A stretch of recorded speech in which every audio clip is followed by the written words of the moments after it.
so great. So I've been just kind of like trying to get back into the swing of things and all that. But anyway, so I'm really excited to be back though, and it's super awesome. I have not been like very committed to this lately, and so I'm gonna really try to like get back into the swing of things because I really enjoy doing this. It just sometimes it's a little bit like hard to get to, but don't worry, I've got like system down and it's gonna be great. So I'm hoping that like every Friday I can like do something like this and it'll just be really like fun and we can talk about like lots of different things um and just cover whatever topics we feel like we need to. So kind of today what I don't know, just like in the past couple months I guess, um what I've really been feeling like I need to talk about, or is I guess kind of a really current topic right now, is kind of the whole feminism movement. I don't know. Like, there's just so many different views and opinions on that, and um, I feel like we just have a very I, I guess just basically anything without God is going to end up being confusing and like nobody's gonna get it.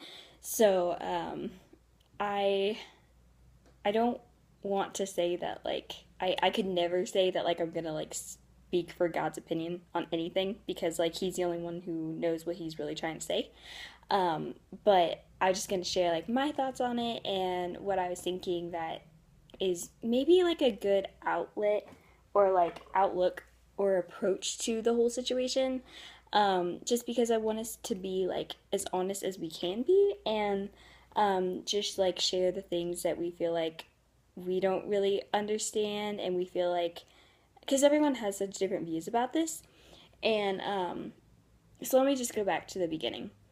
I would say that from what I understand, there's so you have the fall of man, and at the fall of man, like oh, of course, like sin came into the world, and so I think that if you start there, then if you kind of look and see, like, and realize that Eve had like something going on where um, there's a lot of different debate about like I don't know how she kind of came to the conclusion that she did. I don't know. So a lot of it's like kind of confusing, but I think you just kind of look at it like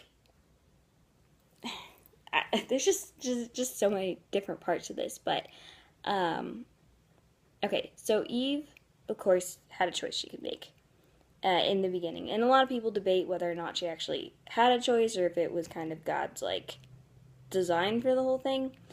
But those are the kind of details that like you can get so involved in trying to figure that out that like you don't really pay attention to one of the biggest points that the story is making, which is that we need God.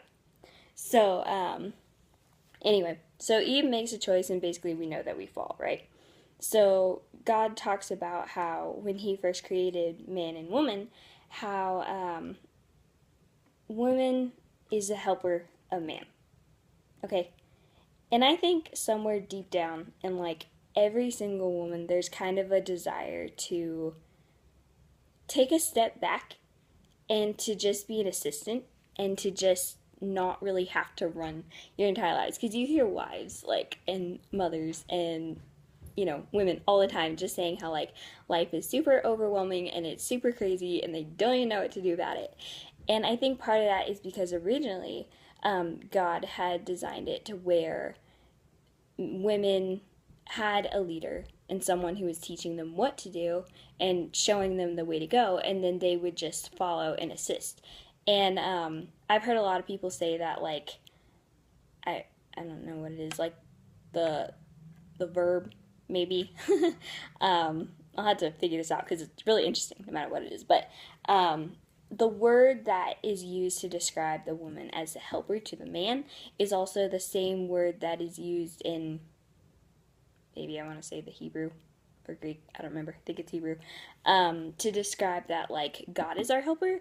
So of course not putting the woman on like the same level as God, of course not doing that, but like just saying that we are here for a purpose and created for a purpose, and not just to like to come and dominate. And so I think it's really interesting that if you really, really, really look into the heart of a woman, there's really like a deep desire to kind of just be like, yeah, like the helper, and to assist and to love people and to care.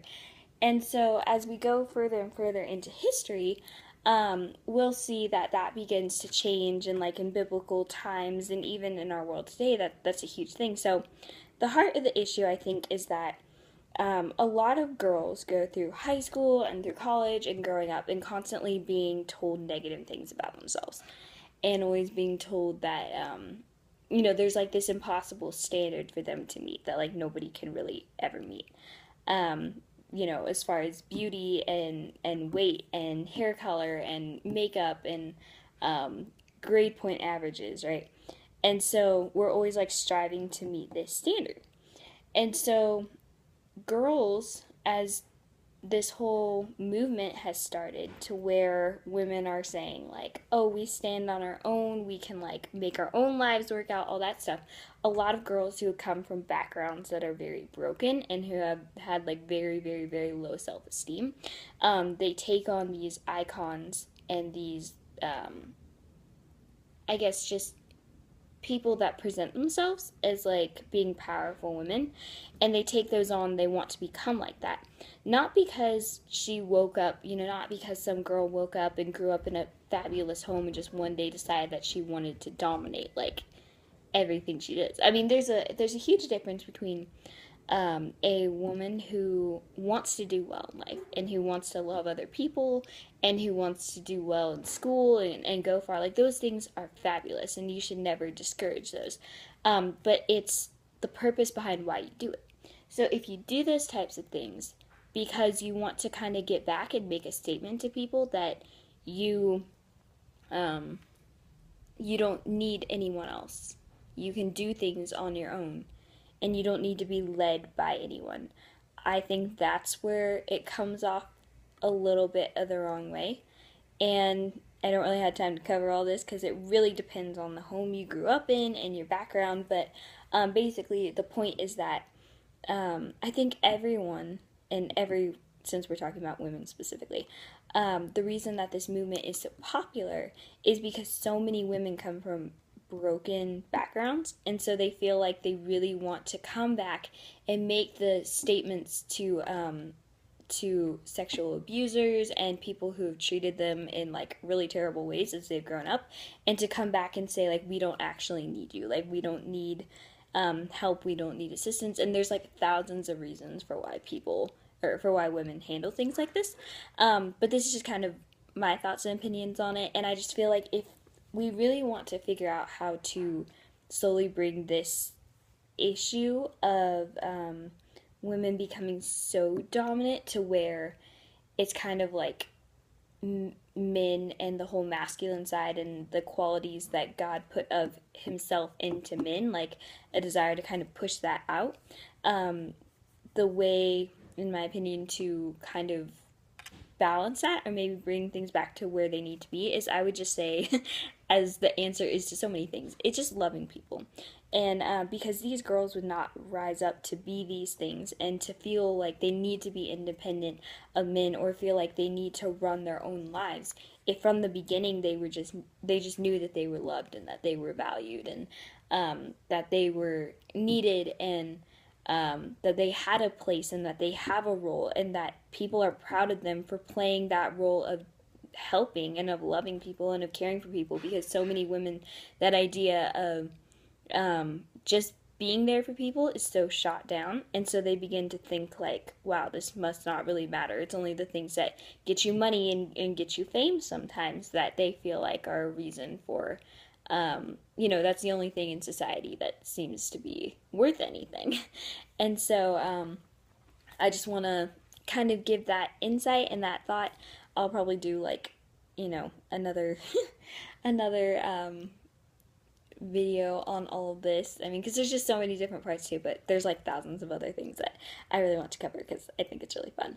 But anyway, so yeah, so that's pretty much it. And so basically, yeah, the point is just if you want to basically start fixing any problem in the world, it's you got to know God first, and then learn how His love works so that you can give that to other people. And then so many things that have happened in our world will like start to hopefully not be as terrible. So, but don't worry, all this is planned. Like God told us that all this stuff is gonna happen, so don't worry about it. But also that doesn't mean that to stop loving people and to stop like trying to make things better, because you never know what God means to do, and He's giving you opportunities to be a part of that. And so I would just encourage you to be a part of those things and to see like where He's trying to lead you, and you know, because He has specific things that He wants us each to do. And so yeah, but anyway, so there's just so many different things, in this world, and so many different things going on, and views and opinions that people have. And I challenge you always to question why you believe what you believe, and ask yourself the ultimate question of anything you do in life, which is, if my ultimate goal as a believer, or maybe as someone who doesn't know Christ but will eventually come to know Him, hopefully, I really hope so. If your ultimate goal in life is to love God with all your heart, with all your soul, with all your mind, and with all your strength, each thing that you do, you have to ask yourself if that helps you take a step closer to that goal, or if it pulls you away from that goal. And that's like something that I learned really recently. And so like all of a sudden everything in my life was like this makes sense. Like I know if I should have this in my life or not now, because now I can like file things. Like if it doesn't really pass the test, then it's like, okay, maybe I don't need as much of that in my life anymore. So that's just kind of like an additional thought and challenge. But yeah, and I think it's so interesting how all of these world problems, like honestly, they can all be solved if we would have just obeyed God. And not if we would have, but if we obey God even now. Like there's so many things that can change. You know, imagine high schools or colleges, or you know, worlds where not worlds, but I mean a world, our world, where everyone actually did follow God, and everyone actually did follow what He said, and everyone loved people, and everyone looked out for people. I mean, people wouldn't be committing suicide. People wouldn't be struggling with depression, and even if they did have mental illness and depression issues, they wouldn't ever feel alone. And so the chances of them going to such extremes to take care of themselves and to walk away from that pain and using drugs and cutting and all these different things that come in, I feel like so many of those wouldn't even be like part of the system.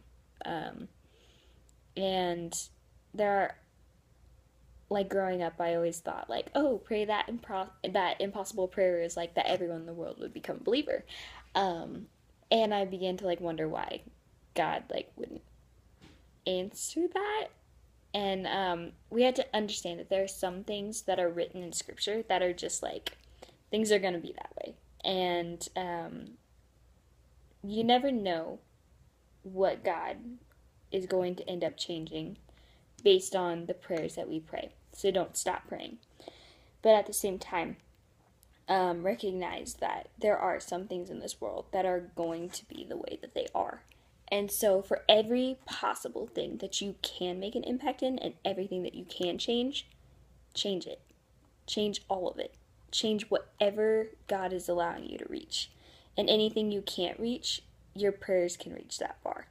And so just pray for those things and ask God to show you, to give you a content heart for the places that you can't physically reach and the people that you can't physically reach, but also just kind of be diligent in the places that He has you. Like, I'm here in college, and sometimes it's tempting to, like, want to go overseas and do things, but I have to stay here and work on homework, which is fun, because you learn a lot. But anyway, so that's kind of my thoughts and my encouragement, and I'm hoping to do another video next Friday. That's the plan, is like every Friday. That's the plan for right now, because I cut out time for it, so I'm hoping it'll work out. But yeah, so have a good day, and thank you for watching. Bye!